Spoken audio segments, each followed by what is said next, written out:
Rise and shine, it's a brand new day. Kid can take the stage, ready to play. Weekdays at 10, the cars in the scene. Coffee in hand, they're living the dream. Question in their voice, got the whole town awake. Bringing fire to the mic, make no mistake. Shows in the corner, spitting out facts. Dropping truth bombs, ain't holding back. Can in the morning, feel the heat. From 10 a.m. CST, can take a seat. Live and loud, they're breaking the mold.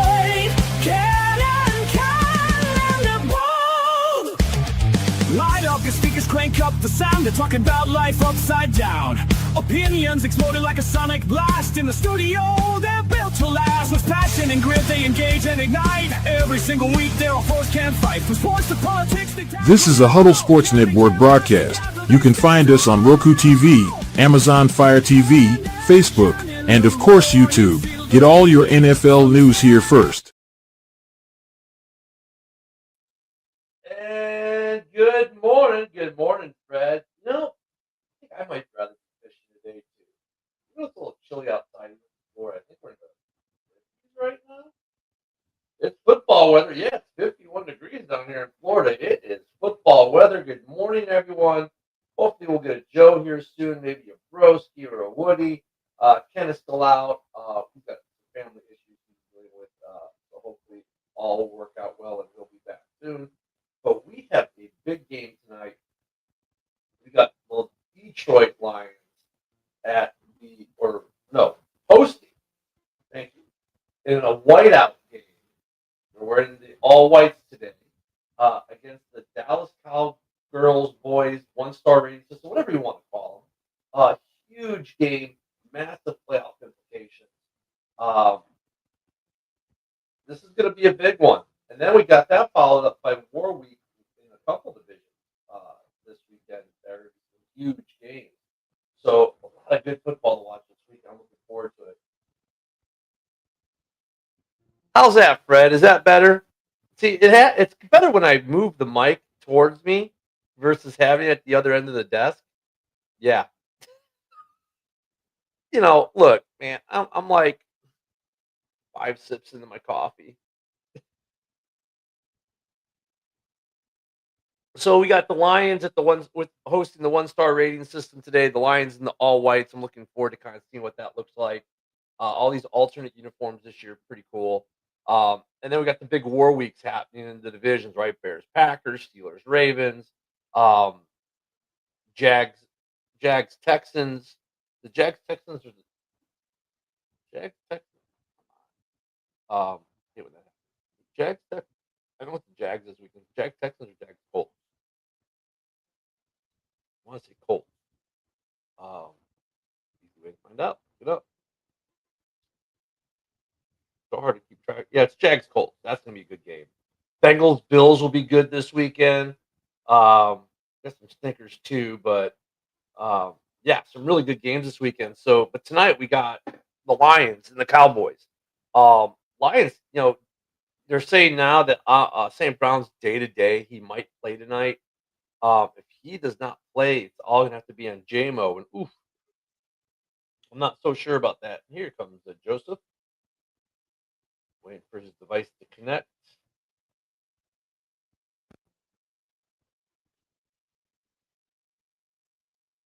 Waiting for it to connect right there. I'll take it down to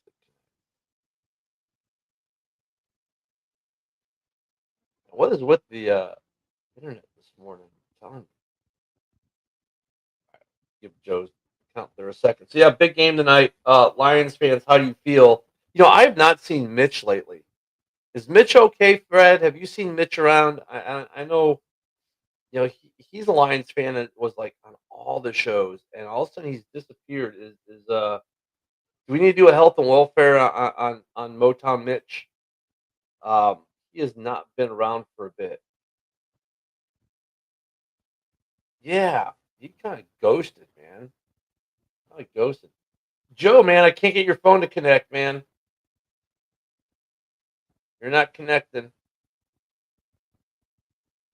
I mean, the people don't want to see this big ugly mug by itself, man. I'm probably breaking TV screens all over the place. So yeah, I mean, this game tonight is going to be a close game. I think. I hope. I don't want to watch. I don't want to watch a blowout. I mean, I know. Excuse me. I know Fred wants to watch a blowout, but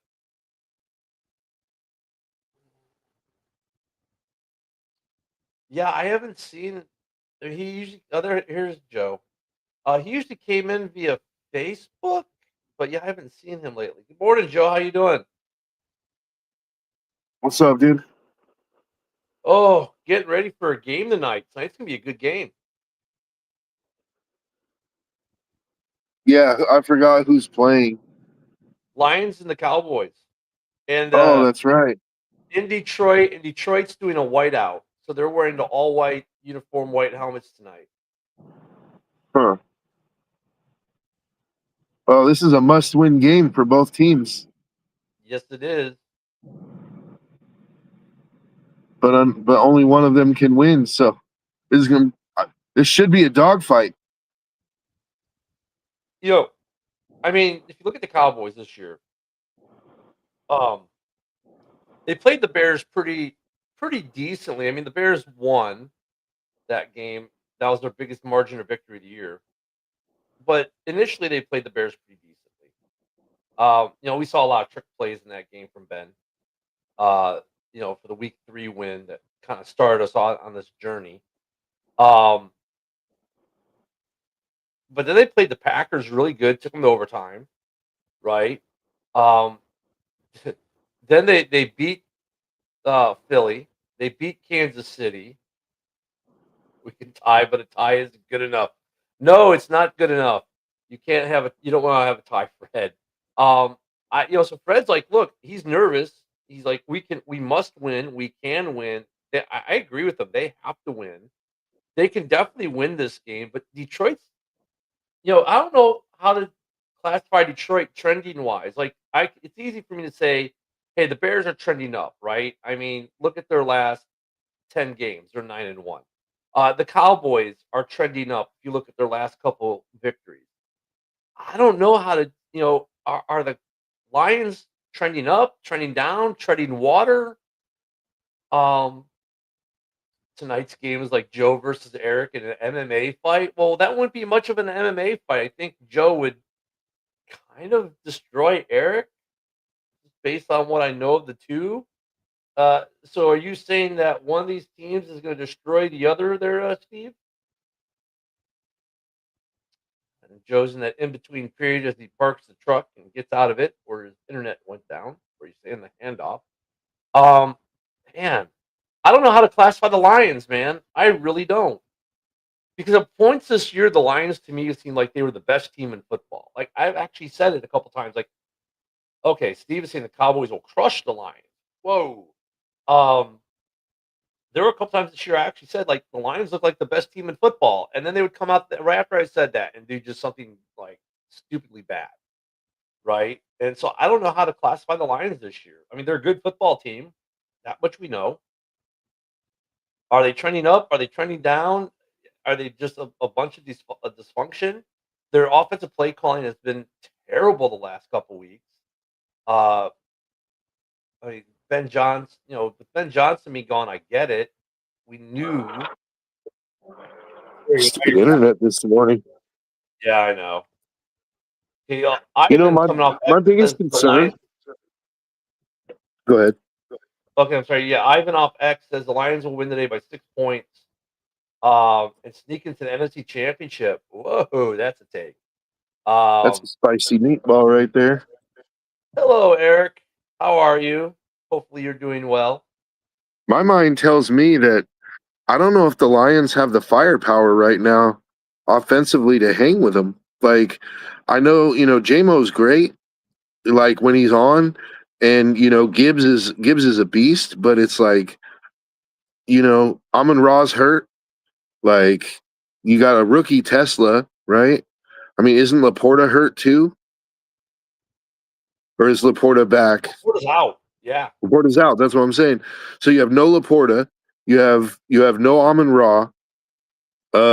Your number one receiver at this point is JMO. Like, whereas the Cowboys, they got CD Lamb and Pickens both healthy, right? Javonte Williams is having a career season, right? Um, and they got is Ferguson their tight end? Is his name Ferguson? Yeah, I think that's the guy they got playing right now. Yeah, he's doing pretty well too. So like, I man, you know, I tell you, Eric Game 9 wanted to be shouted out. So there's your shout out, Eric. Welcome to the show this morning. yeah. Uh, What's up, Eric? you know, I don't know if the Fred, Lions have the firepower, man. I mean, Fred thinks that like they're regressing, right? That this is Lions trending last season versus current. We're regressing, but I sense I think is the word he meant. They're terrible. Um, maybe this year is stagnant would be the way. Yeah, Ivan is, or I'm sorry, Fred. This is correct. I heard that too. That he's a game time decision. But how much of that's gamesmanship versus reality? Because he's got he's got the ankle and the hand injury. Um, yeah, okay, Gibbs is going to catch fire. But you need more than Jameer Gibbs, Ivan. I think that's what we're saying. Like, like Jameer Gibbs can go off great, but like if JMO isn't doing it, if Tesla doesn't step up, and the thing like that third pass for JMO, if he doesn't catch it, Goff just ignores him the rest of the game. Gotta get that's it's gonna be hard. Okay, well I don't think Fred's trying to fight anyone, Eric. That's okay. um, yeah, can he really step up? Dude, like the dude's made some good catches, right? Some like one-handed grabs, like, okay, wow, this kid's got some hands. I don't it's the Lions, this is tough. Um, this is a Yeah, tough game tonight for them. Like this, like you said, this is a must win, and I think Fred's right. Like I'm not gonna run St. Brown out there and risk losing him for the season if I don't have to. I mean, you just said it all right there, Ken. If you don't have to, but yeah, with honestly, you kind of do have to because this game, the season might come down to this game right here. Like you need every single one going forward just to stay in that division race. Like you know, and in the wild card race. I mean, look at the NFC West. Like there's a chance that they three. could put the Seahawks and the Niners, in there. So that leaves one spot left for the rest of the NFC. Like, It's and defensively, like yeah, Eric or it wasn't Eric saying it. It was Steve said, man, with CD and Pickens, man, that's gonna be hard for Detroit to cover up on. And he's not wrong. And if that defense, and here's the thing, like Dak, we all know Dak will turn the ball over if you put pressure, but that defense, um, let me look for part one of your statement, Ivan. Sorry. You say I missed part of his statement. Let me go scroll back up. Sometimes, hey, Ivan, it might be that X didn't to add to that Gibbs. That's probably part two. Okay, if this is part one, he said the Lions will win by 6 points. Um, Sneaking the NFC Championship. That's the first thing I've got from him. And the second thing, then he says, add to that, Gibbs is gonna catch fire at the right time. okay, so you got Gibbs. So, Good morning, gents. good morning, bros. What's up, broski? Can they win on? Let's say Jameer Gibbs goes off today. Let's say the first play from scrimmage, they give the ball to Jameer. He runs 80 yards, touchdown. It's like, oh god, it's gonna be one of those games. Let's say he can go off. Does that really mean? Does that secure a Lions victory if Jameer Gibbs goes off tonight? I mean, I think for the Lions to get into the playoffs, they have to go 4-1 the rest of the way. So, that's my 2 cents on that. I think most Lions fans agree with you on that too. By the way, yeah, and it's gonna have to be a Gibbs, Jameson, Williams game for them to win. Because they're gonna have a tough time, I think, running up the middle. They might be able to get to the outside with Gibbs against that Cowboys defense, but like even the Cowboys defense, man, they're playing much better. And we know Dak likes to turn the ball over too, but Goff's usually good for a turnover or two as well. Yeah, if they get So, pressure on them. yeah. So, and here's the thing. I just found this out today. The Lions are starting a fourth string tight end, which means they have a fifth string tight end as their number two, like two guys from the practice squad. So Kind of the like the Lions, Bears are our linebackers. You mean? dude, their top three tight ends are out this game. I don't know if Glasgow's playing at center or not, but he's not good anyway. And obviously their backup's not that good. They're playing a scrubby guard. Well, and here's the It's thing: like, I don't know, man. They're gonna have a Amon tough Ra's time. hurt. Even if they you're, put you're gonna, Amon Ra out there, he's not going to be 100%. Broski, you're gonna laugh. Okay, so bear with me on this. I like to laugh. Don't laugh me out the room.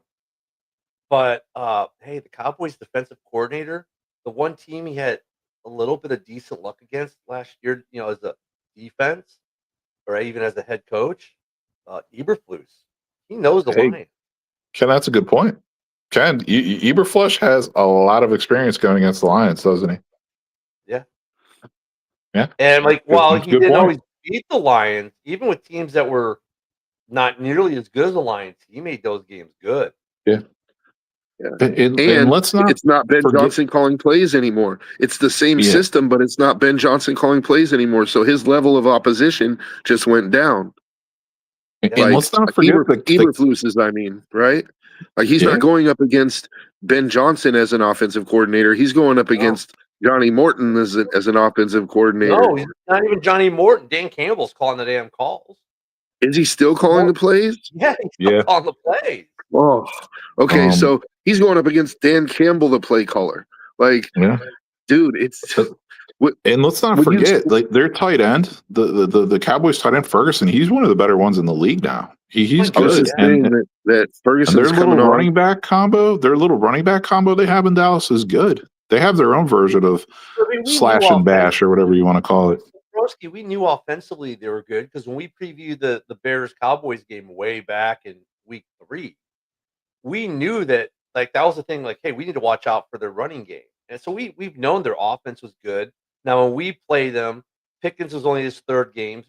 CD got hurt during our game, right? Went out during the game, and we beat up on the Cowboys. And then a couple weeks later, they played without CD Lamb, they played the Packers and tied them in that 40-40 game, which really they should have won that game. If Dak was like a half step faster, he avoids Micah Parsons get him at the line of scrimmage as he's running for the end zone and probably gets in.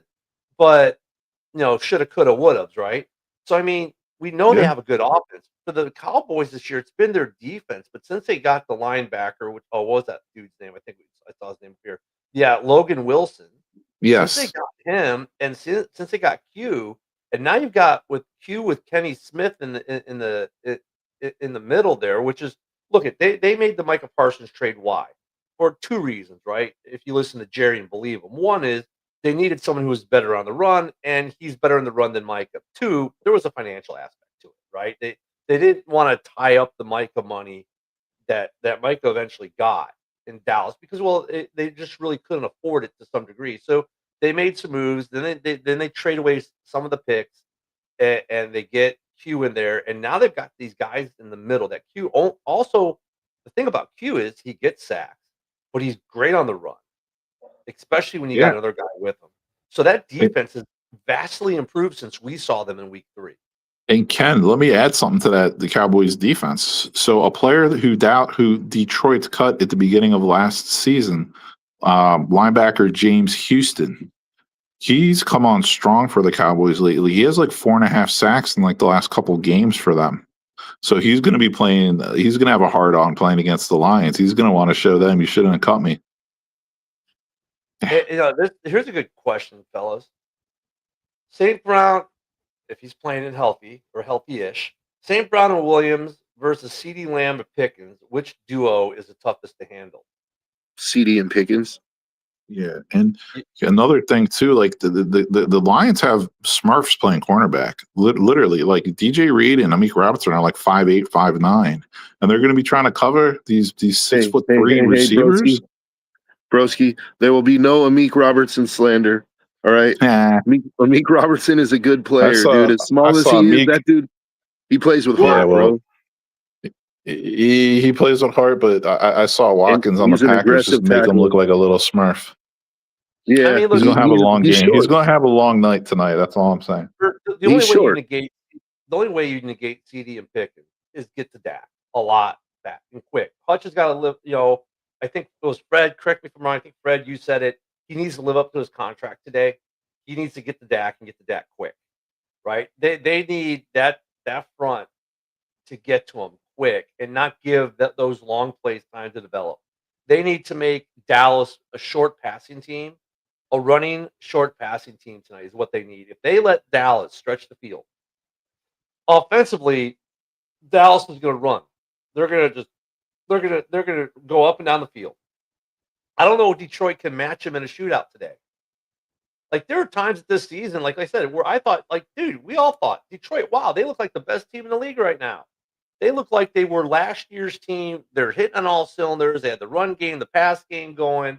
They had the defense was doing well, and now you get today, it's like, we have so many friends that are Lions fans. You almost in one way feel bad, like going, wow, they have no hope. But the more we talk about this game, is like it's getting harder. I don't. It's getting harder for me to see a Lions win tonight. I guess is what I'm getting to. Yeah. The only way the Lions win is if they play with, what do they call it, grit or whatever, and they just Yeah, step up and play out of their minds. Like they're going to have to want it more, and they're going to have to want it a lot more. Can you pull up Kenny Clark and Quinnen Williams cap numbers for this year? cap numbers. Yeah. Yeah, their cap numbers for this year, their cap hits, and because I'm interested because in the off season when Jerry traded Micah, everybody in the world was looking at him like you're an absolute clown, right? Like Right. you're an absolute clown. And as the season has borne out, like depending on these cap numbers, I don't want to make this statement without knowing the cap numbers. Kenny Clark's cap number this year is $3 million. Q is Uh-huh. 8.3. Let me go to next year. For 2026, Q is 21.7, and Kenny Clark. Kenny. Yeah. Let me see. Where'd he go? There you go. Kenny Clark is 21.5 next year as well.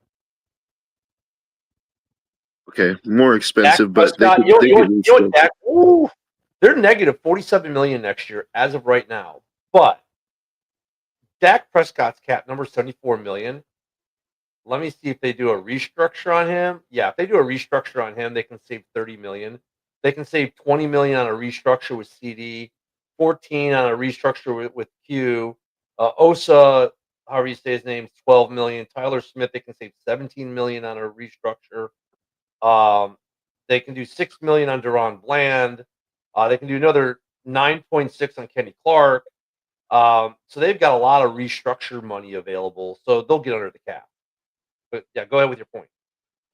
So you look at their cap numbers this year, right? So it's like 11 point something $million. Jerry turned Micah Parsons into Quinnen Williams and Kenny Clark, plus an extra first round pick that they could use on an edge rusher next year. And that edge rusher's salary added in still won't equal Micah Parsons' salary. So he turned one player into three potentially contributing players. Like that trade is looking better and better for Jerry as time goes by.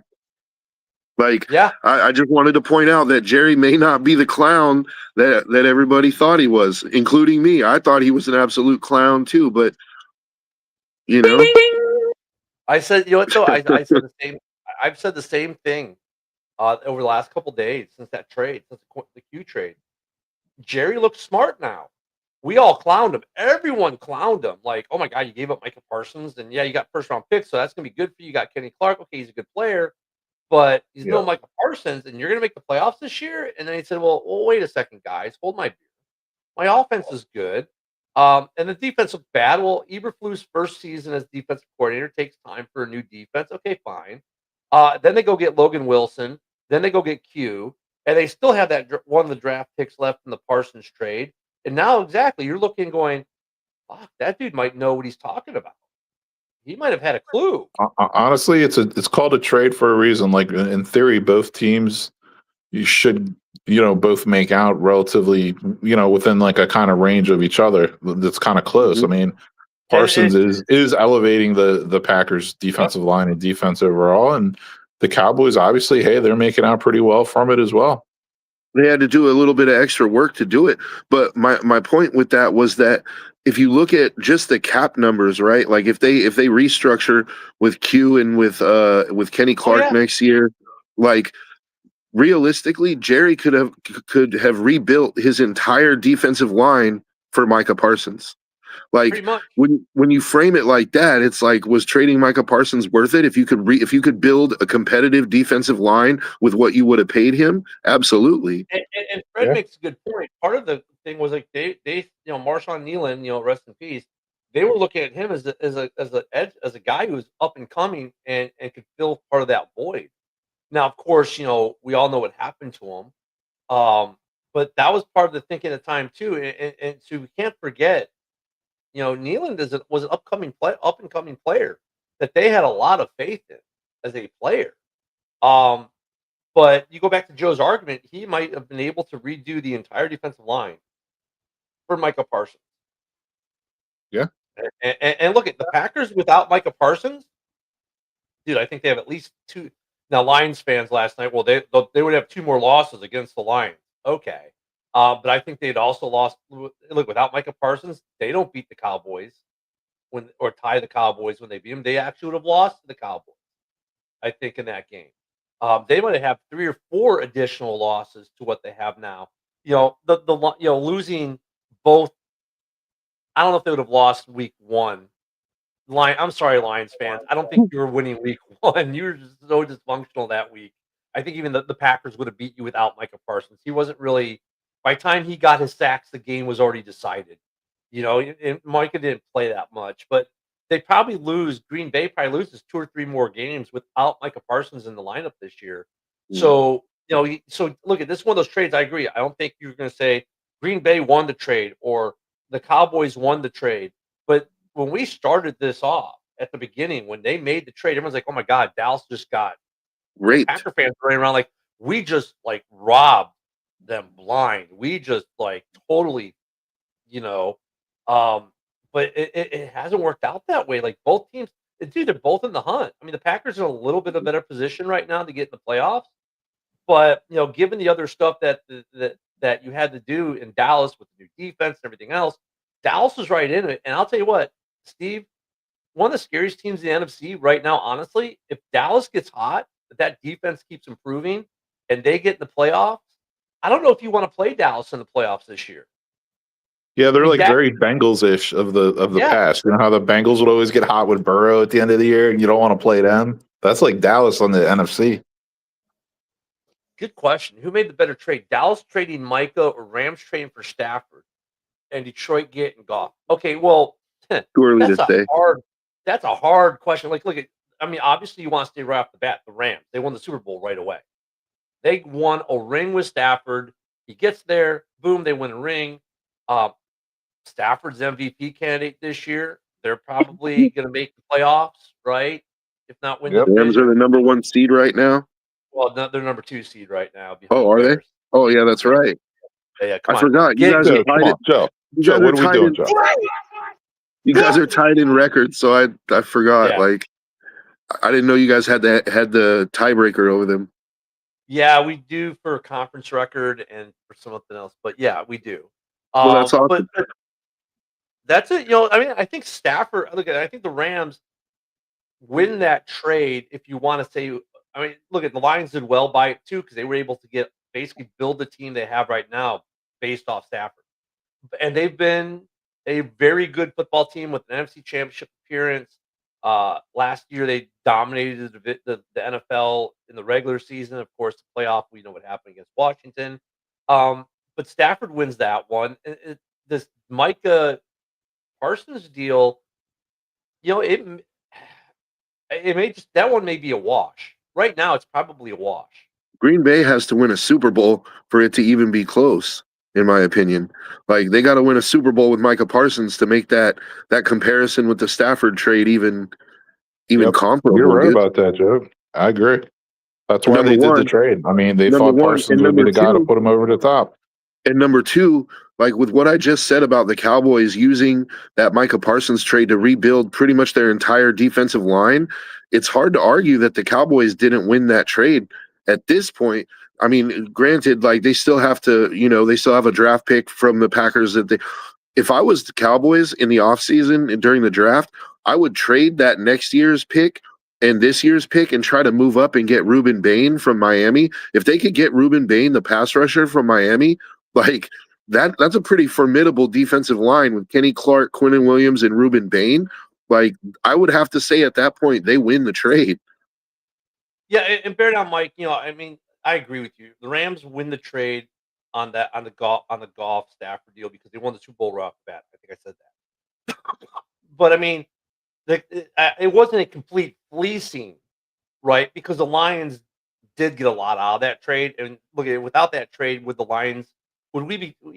If they had kept Stafford, the Lions wouldn't be the team they are now. They wouldn't have all the pieces they picked up. So it was a good trade Mhm. for the Lions. It definitely worked out. It worked out for them. It worked out for the Rams because they got that piece they needed to win the Super Bowl. So I mean, the Rams win the trade, but it wasn't like they fleeced Detroit, and it wasn't like Detroit fleeced the Rams either. Now last year, some Lions fans would say, "Oh, we fleeced them because look at all the we got Hutch and blah blah blah, whatever." They did well, and then with this trade, like early on, Packer fans are full of themselves. Oh my God, we just fleeced Jerry. Jerry's a fucking idiot. Blah blah blah.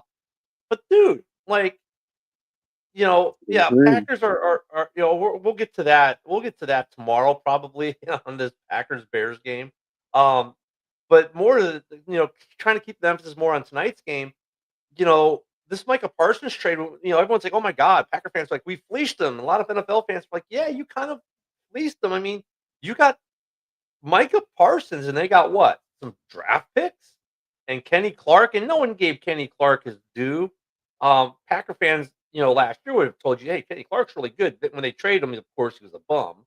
But he's played well in Dallas and done what he did in Green Bay. Green Bay. You add Quinnen Williams, and now they got for more. Look at the other piece of this trade for Jerry was this. Our run stopping ability sucked. Kenny Clark fixes that. And he kind of did a little bit by himself, but he needed more. Now you had Quinnen Williams, who, oh, by the way, gets the faster, sack. But his real thing is he's really good in the middle of stopping the run. And then he creates a lot of pressure. So now you get those two, it frees up their edges. Their defense, and then Eberflus's defense is starting to take hold in Dallas a little bit. It's like, wait a minute, they're cooking with a little something now. Like Jerry Yeah, wasn't stupid. you know what else, Ken? Kenny Clark, I don't even think he starts. I think he's like their first D tackle in the rotation. You know what I mean? I think they start some younger Yeah. guy now. He's got like some African last name or something. Kenny Clark plays a lot, but I think it's like that just shows how deep and solid like that Cowboys D line really is. Like yeah, they're not playing games right now, man. They're a scary team if they get in. They are a very scary team. It's what Ivan said. So 2 first rounders for the they, well, I mean, Yeah, they got that's what I'm yeah, they saying got is that they should give up their first round this year okay. and that Packers first round next year that they got for the Micah Parsons trade. It would essentially complete the Micah Parsons trade. But if they get Ruben Bain, who's projected to go top 5, that like to me that's a coup. Like I would say at that point, this is just my opinion, and I'm sure people will probably disagree. But my opinion is if they get Ruben Bain to add to what they've already added for Micah Parsons, they win that trade. That's just my opinion. What do you think about that, Broski?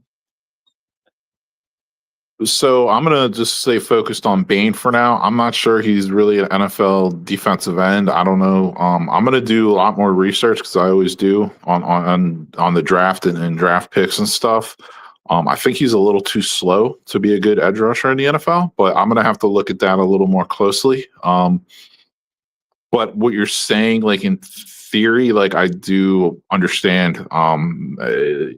And we'll never know. And you know what? Like it's just the truth. Like we're not going to know for another season or two, like who really made out in this trade. But Joe, you're making sense. Like I do see what you're saying. I mean, and look, there were some Packer fans who were like, "We gave up nothing. Kenny Clark is nothing. He's a bum, and they should have gotten rid of him." I mean, there were some really happy Packer fans on that day. So yeah, there were Packer fans calling him a bum and saying he wasn't worth keeping on the Packers, and thank God he's gone. And there were some. I mean, look at we got some good Packer fans that watch this show too that are more level headed, and they're probably more like, "Hey, look, Kenny might have had a down year, but he's a good player." And there were some of those too. Okay, but I mean, look at across the league, everyone thought that Kenny Clark was kind of a throw in a little bit. Um, they gave Jerry a lot of shade for this trade, and you're right. This trade won't be completed till that other draft pick is used. But like where we are right now today, like, dude, it's not like far off. It's pretty even right now. Yeah, I mean, you could say that the trade helped both teams right as of right Yeah. now. I don't see how Which is what a anyone trade's couldn't say supposed to that. do. I mean, a trade's supposed to do that, right? It's not, I mean, look, Exactly. if you look at the Bears Carolina trade a couple years back, like it's starting to work out for Carolina right now, and it's starting to work out for the Bears right now. Like the Bears initially, it was like, oh my god, they won the trade because look at they got DJ Moore and they got all the two first round picks, and that turned into Darnell Wright and it turned into Caleb Williams, right? And then they got Roma Dunze on top of it, and they've got some other good players that are on the roster a part of it. But dude, like Carolina's like fighting for a division title right now. The Bears are fighting for a division title right now. Now Mhm. we're at year 3 of this. The trade has been complete because all the draft picks have been picked. The players, have been moved around, and really this trade, which like we got lauded for like 2 years as polls fleecing Carolina, is really coming to the point where it's working out for both teams, which is what a trade is supposed to do. Mhm. Now, in the end, did the Bears get more talent out of that trade? Yes, they did, because there have been other moves, obviously, that have affected these trades. But I mean, look at for Carolina now, the trade's not looking so bad because Bryce Young is finally starting to play well. In fact, he played really well last week. And the Bears are, they're obviously a lot better this year. So I mean, that's what trades are supposed to do. Now, whoever wins the Super Bowl first will determine that as the winner, probably. But Yeah, you know what's funny? I was literally just on a Panthers podcast talking about that trade because they were asking me what I thought about it, and I just went down like the list of who the Bears got in that trade, and they're like, "Yeah, that's a king's ransom." But needless to say, hey, you know what? Bryce is he? I can actually say now he is playing a little bit better, and their team overall is playing better. And like you said, they're in the playoff hunt right now. They could possibly win that division and make the playoffs. I'm glad to see like some of these trades actually panning out for both teams. Like, that's what's refreshing to see is like you see these big time trades and nobody's getting fleeced. Like it works out for both teams. It makes both teams better. It's just good for the league when that happens. You know, it's like this team doesn't get robbed of their star player and now they're absolute garbage. Like, they take those picks and they flip them into good players, and now it's like both teams are thriving. Like I like to see trades like that. yeah, it's the initial reaction is always how someone got fleeced, right? And look at the Poles trade with Carolina. I mean, you can look at okay, so Broski, you just said the list. So what's the complete list? Yeah, DJ let me Moore. just name the list really quick. Yeah.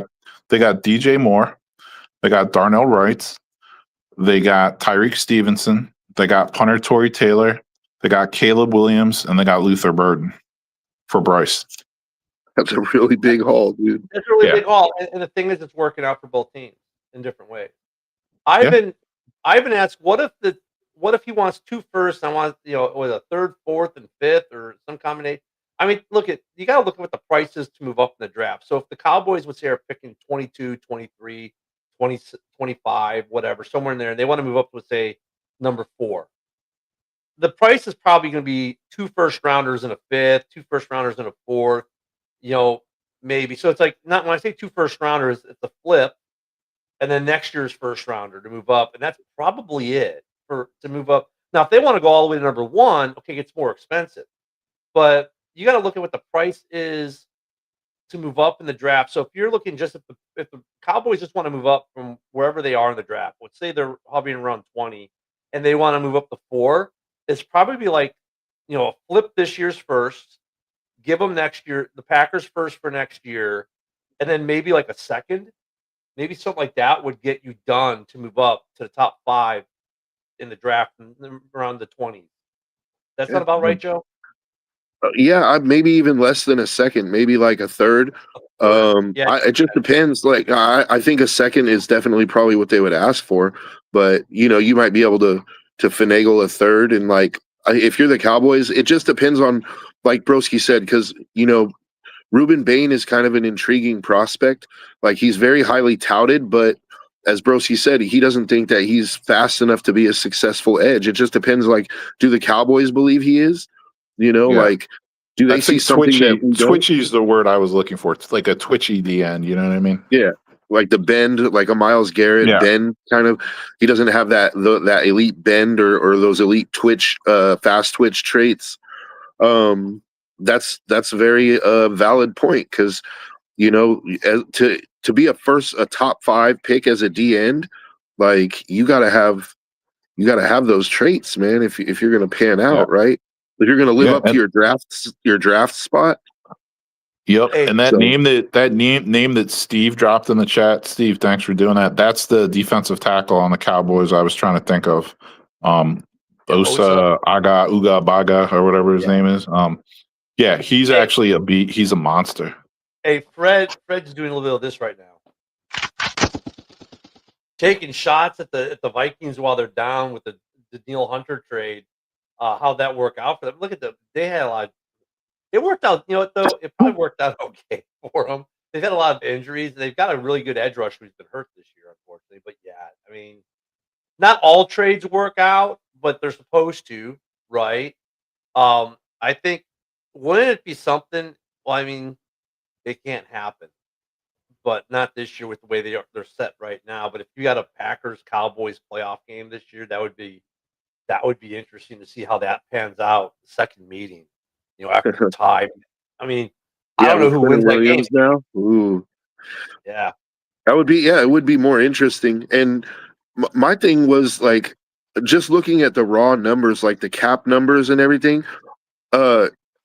Yeah, Ivan. I mean, if it was a third or a fourth, yeah. If I absolutely had to give up a second, and I believed that Bain was going to be a game-changing defensive end, yeah, absolutely, because you're going to have him on a rookie contract making $10 million a year.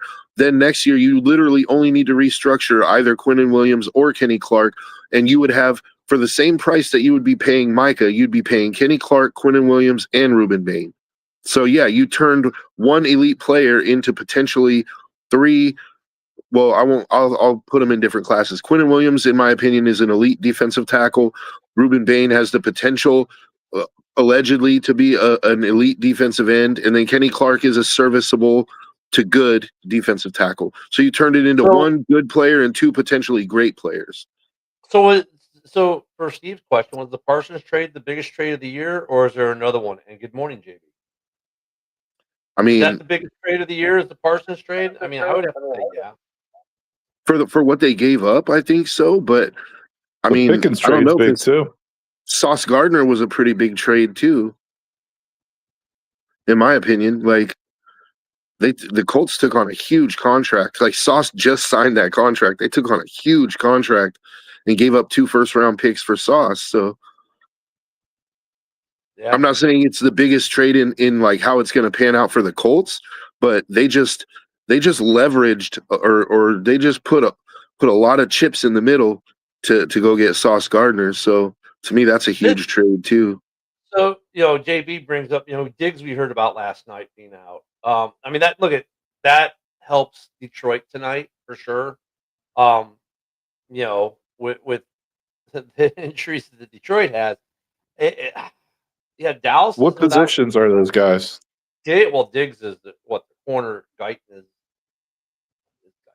Is it 2 corner? Are they both corners?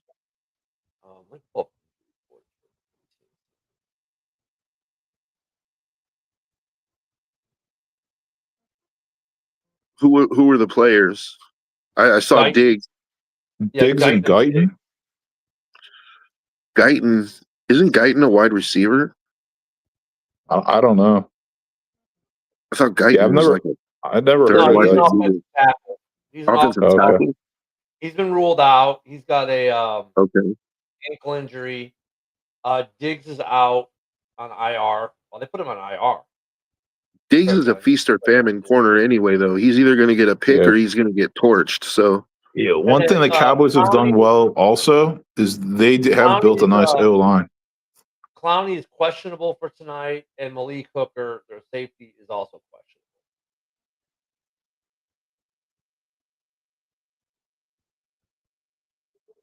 Yeah, I'll tell So you what though, Ken. So those yeah, are two guys that, well, I guess we kind of touched on James Houston, but Clowney in Houston, man, those guys, Clowney, Houston, and that linebacker they got. I mean, as well as that Quentin Williams trade, man. My goodness, man, all those guys have been coming on strong the last few weeks, man.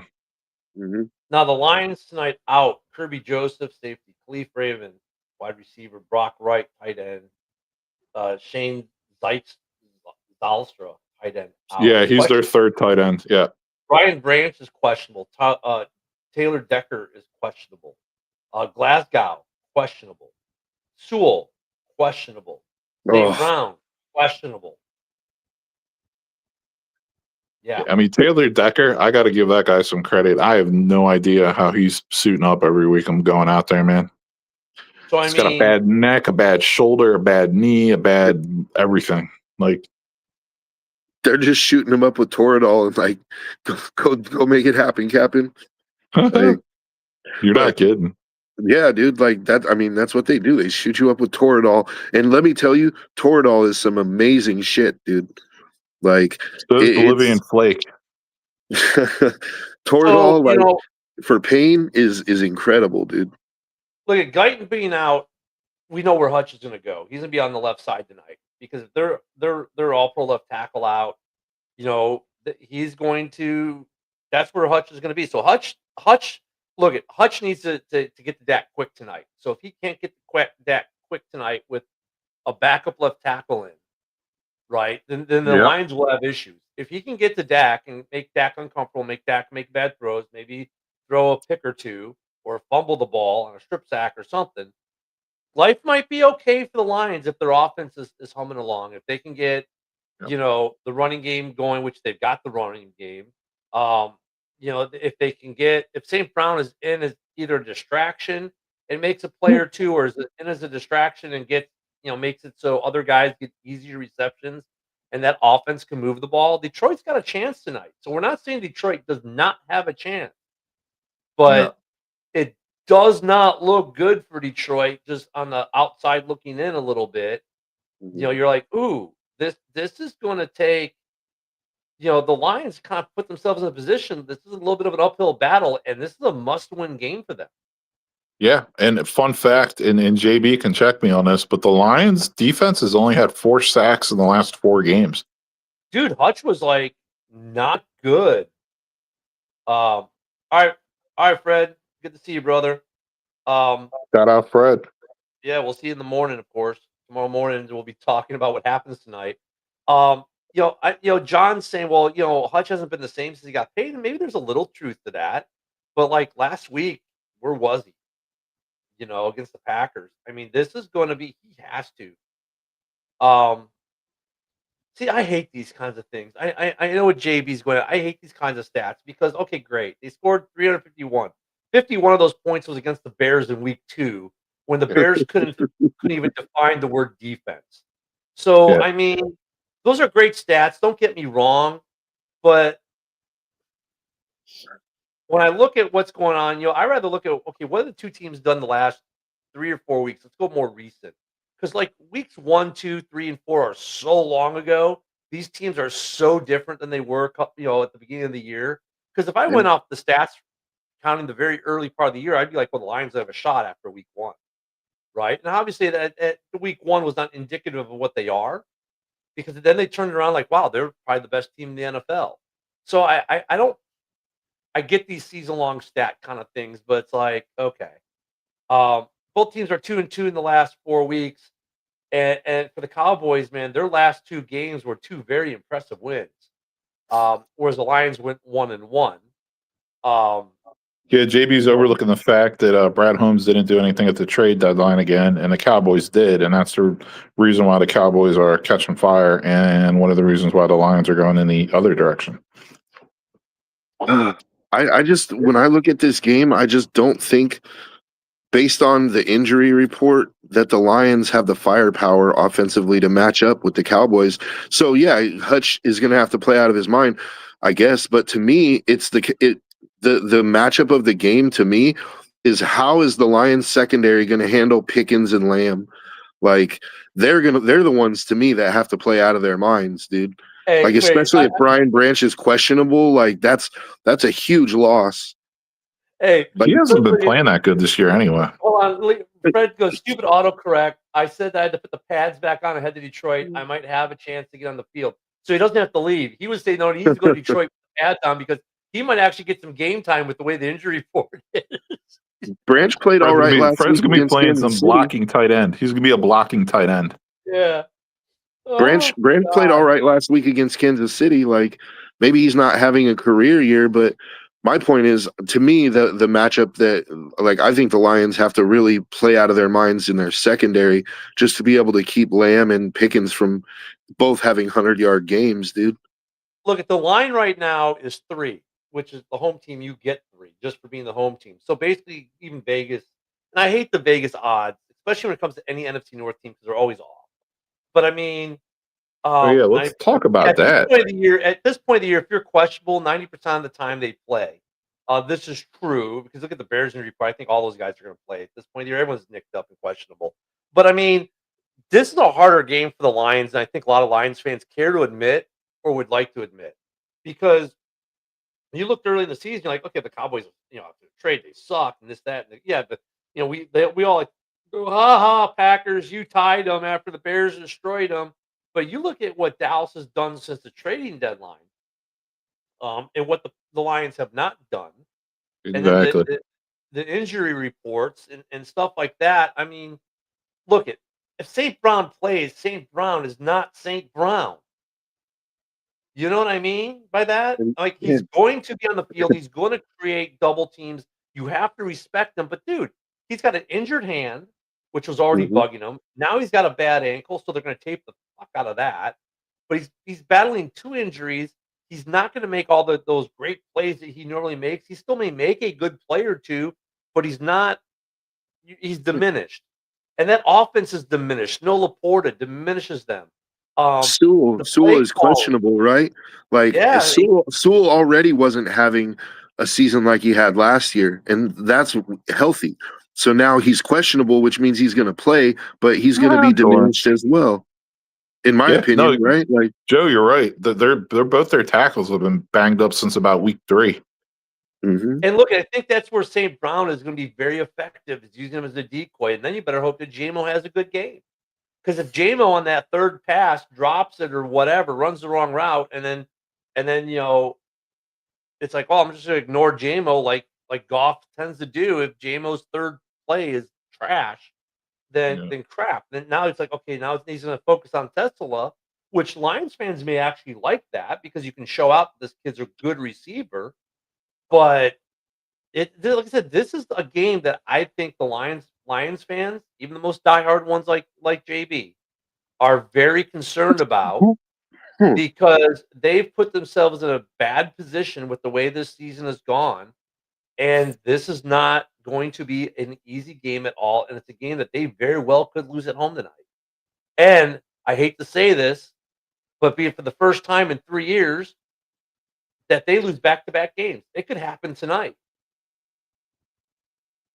Yeah, and to that point, I think Dan Skipper is going to be playing tight ends tonight, like blocking tight end a lot.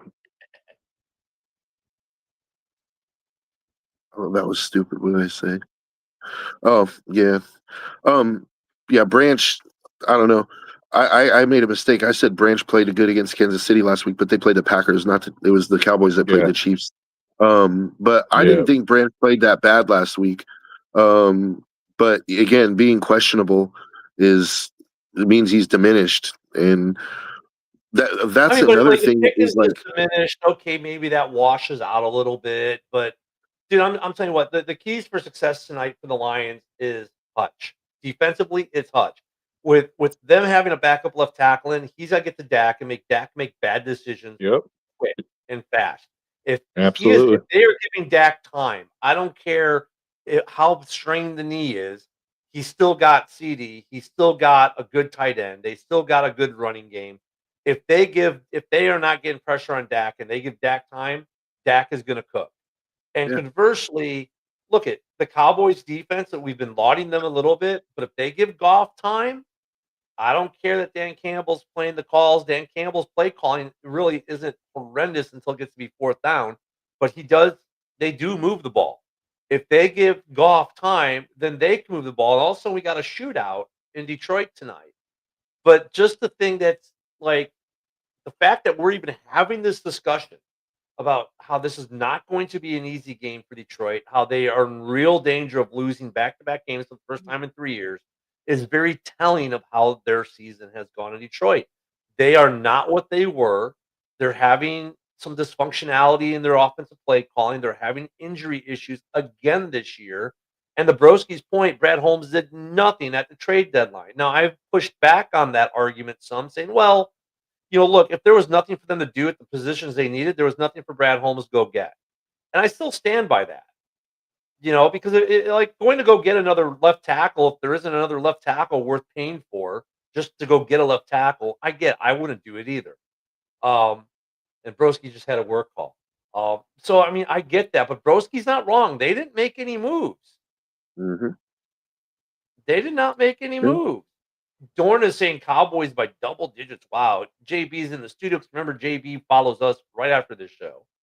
Um, I think also the Lions injury report is going in the wrong direction for this time of the year.